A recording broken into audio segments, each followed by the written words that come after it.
नमस्कार दोस्तों, AB classes YouTube channel में आप सभी का स्वागत है। आज का सब्जेक्ट है एडवांस मैन्युफैक्चरिंग प्रोसेस और आज हम लोग इस सब्जेक्ट में समझेंगे पीएलसी ब्लॉक डायग्राम।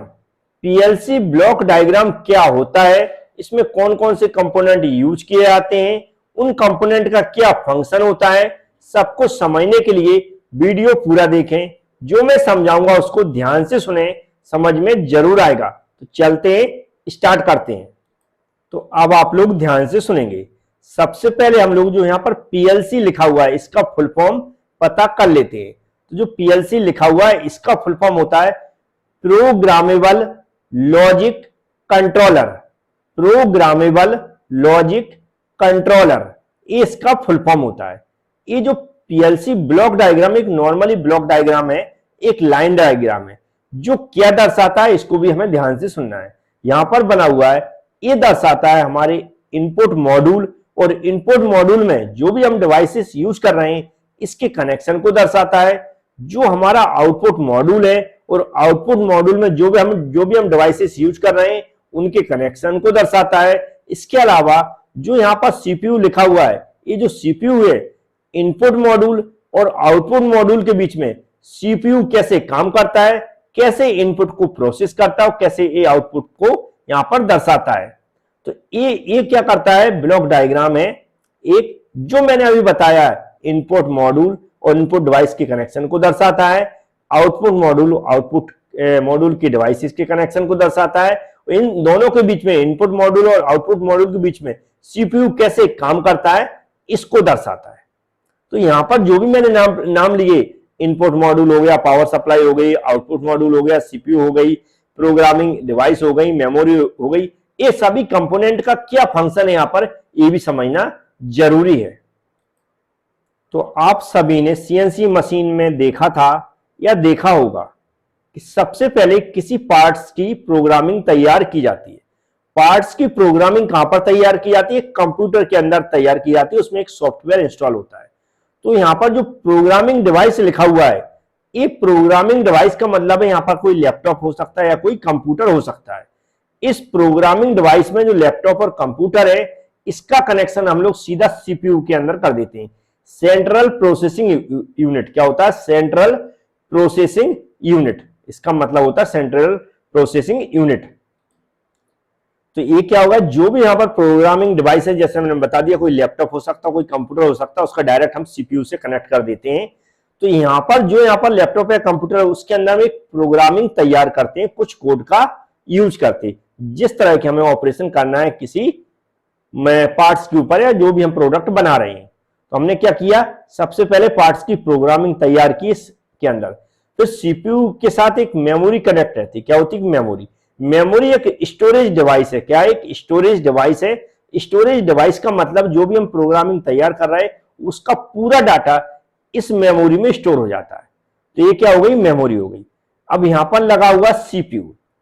इस सीपीयू का जो फंक्शन है सेंट्रल प्रोसेसिंग यूनिट, जो भी हम यहां पर प्रोग्रामिंग तैयार करते हैं कंप्यूटर के थ्रू जो मेमोरी में स्टोर होती है, इसके लिए इसको प्रोसेस कराने के लिए हम यहां पर क्या इनपुट मॉड्यूल के थ्रू कुछ सिग्नल देते हैं। क्या करते हैं, कुछ सिग्नल देते हैं चालू करने के लिए या फिर बंद करने के लिए या फिर किसी ऑपरेशन को परफॉर्म कराने के लिए।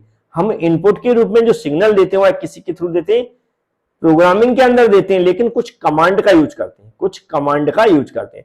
जो भी हम यहां पर कमांड देंगे, जो भी हम यहां पर इनपुट देंगे, वो उसको रीड कौन करेगा, सीपीयू करेगा।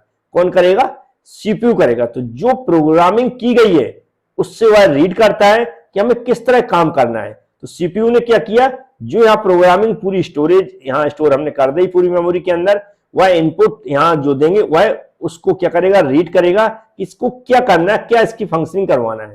तो वह जो फंक्शनिंग करवाएगा या जो भी काम करेगा वह हमें कहां पर आउटपुट जो मिलता है, आउटपुट मॉड्यूल यहां पर काम करवाता है और यहीं से हमें आउटपुट मिलता है। क्या होता है, यही जो आउटपुट मॉड्यूल लिखा है ये यहां पर हमें काम मिलता है आउटपुट के रूप में। आउटपुट मॉड्यूल का मतलब यहां पर हमारी कौन सी मशीन लगी है, मशीन टूल लगा हुआ है जो यहां पर ऑपरेशन कर रहा है। पावर सप्लाई का मतलब है जो भी हम पावर देते हैं, चालू करते हैं और बंद करते हैं मशीन को, जो भी हमारी बिजली वाली होती है उसी पावर की बात की जा रही है। मोटर को चलाने के लिए जो भी यहाँ पर इसको पूरे सिस्टम को चलाने के लिए। तो ये तो पावर सप्लाई नॉर्मल चीज है। हमने 2-3 चीजें समझ ली जो इंपॉर्टेंट थी। सबसे पहले तो यहाँ पर सीपीयू को हम एक बाहरी कंप्यूटर से या लैपटॉप से कनेक्ट कर देते हैं, जो जिसमें हम प्रोग्रामिंग तैयार करते हैं। उस प्रोग्राम को हम कहाँ पर स्टोर करते हैं, सीपीयू की मेमोरी होती है एक अलग से, उस मेमोरी में स्टोर कर देते हैं और सीपीयू उस मेमोरी को पूरी तरह पढ़ता रहता है, रीड करता है और रीड करेगा, काम उसी प्रोग्रामिंग के अनुसार करेगा जो प्रोग्रामिंग हमने कर दी है, लेकिन करेगा किसके अनुसार, जो हम इनपुट के रूप में इसको संकेत देते हैं, सिग्नल देते हैं। तो यहां से इनपुट मॉड्यूल रहता है, यहां से सिग्नल दिए जाते हैं। जो भी सिग्नल दे रहे हैं उस सिग्नल कहां पर पहुंचते हैं, सीपीयू के अंदर पहुंचते हैं और सीपीयू क्या करेगा, उस सिग्नल के अनुसार जो मेमोरी में हमने प्रोग्रामिंग फिट की है उसके अनुसार मैच कराता है कि हमें इस सिग्नल से क्या काम करना है। तो जैसी प्रोग्रामिंग बनाई है, जो सिग्नल हमने दिए हैं उसके अनुसार यहाँ पर जो आउटपुट मशीन टूल लगा रहता है वह एक काम करता है, चाहे वो कटिंग का हो, बोरिंग का हो, ड्रिलिंग का हो या कोई अदर काम हो, उस तरह का ये परफॉर्म करता है और हमें आउटपुट मिलता है। तो ये क्या होता है, पीएलसी ब्लॉक डायग्राम के कंपोनेंट और उनकी वर्किंग या फंक्शनिंग। तो उम्मीद है आपको इसमें कुछ समझ में आया होगा। लेकिन आप यहाँ पर आप देख रहे हैं जो भी यहाँ बहुत सारे नाम लिखे हुए हैं इनको हमें एक्सप्लेन नहीं करना पड़ता है। वैसे इसकी डिटेल्स जो हमारी एबी क्लास एप्लीकेशन है उसमें वीडियो के साथ मैंने पीडीएफ प्रोवाइड कराई है, उस पीडीएफ में और भी डिटेल्स में आपको मिल जाएगा विथ डायग्राम। तो आपको परेशान नहीं होना, प्रॉपर आप नोट्स बना सकते हैं। लेकिन उसके लिए आपको एबी क्लास एप्लीकेशन डाउनलोड करना पड़ेगी। उस एबी क्लास एप्लीकेशन का जो भी सिस्टम है, जो भी रूल्स रेगुलेशन है, उसको अनलॉक करने का तो वो भी आपको फॉलो करने पड़ेंगे। 2 टाइप्स के कोर्स मिलेंगे आपको, तो एक तो पीडीएफ जो आप नॉर्मल नोट्स वाले जो वहां पर लेक्चर हैं वो मिल जाएंगे, या फिर वीडियो लेक्चर प्लस नोट्स वाला भी लेक्चर मिल जाएंगे। इसके लिए आपको या तो हमसे कांटेक्ट करना पड़ेगा या डिस्क्रिप्शन बॉक्स में एक वीडियो की मैंने लिंक दे दी है, स्टार्टिंग में लिखा है 5th same all subject video plus PDF course, उसको देख लें, समझ में आ जाएगा। और चैनल को सब्सक्राइब करना ना भूलें, बेल आइकन पर क्लिक कर लें जिससे कि आने वाले वीडियो के नोटिफिकेशन आपके पास पहुंच सकें, और लाइक तो जरूर कर दिया करें।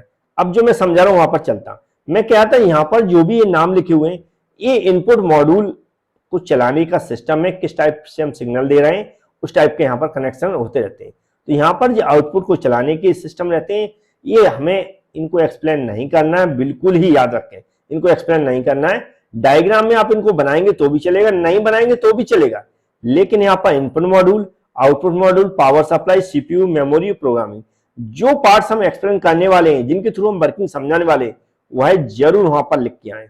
इसके अलावा पीएलसी का जो फुल फॉर्म है ये भी कई बार इस पे जो ऑब्जेक्टिव क्वेश्चन है उसको पूछ लिया जाता है, तो इसको भी आप बहुत अच्छे से तैयार कर लें। 2 काम होते हैं इसको तैयार करने के, एक तो नॉर्मली आप जैसा मैंने समझाया वैसे आप एग्जाम में लिख कर आएंगे तो भी चलेगा, लेकिन आप पीडीएफ में जो डिटेल्स में लिखा हुआ उसको पढ़ के जो डाटा दिया रहता है, जैसे पावर सप्लाई कितनी जरूरत पड़ती है, कितना डीसी पावर है, ये सब दिया रहता है उसमें, वो भी आप लिख सकते हैं। और वो अगर नहीं लिख पाते, नहीं है याद, तो भी चलेगा। उम्मीद है आप समझ गए होंगे। Thank you friends.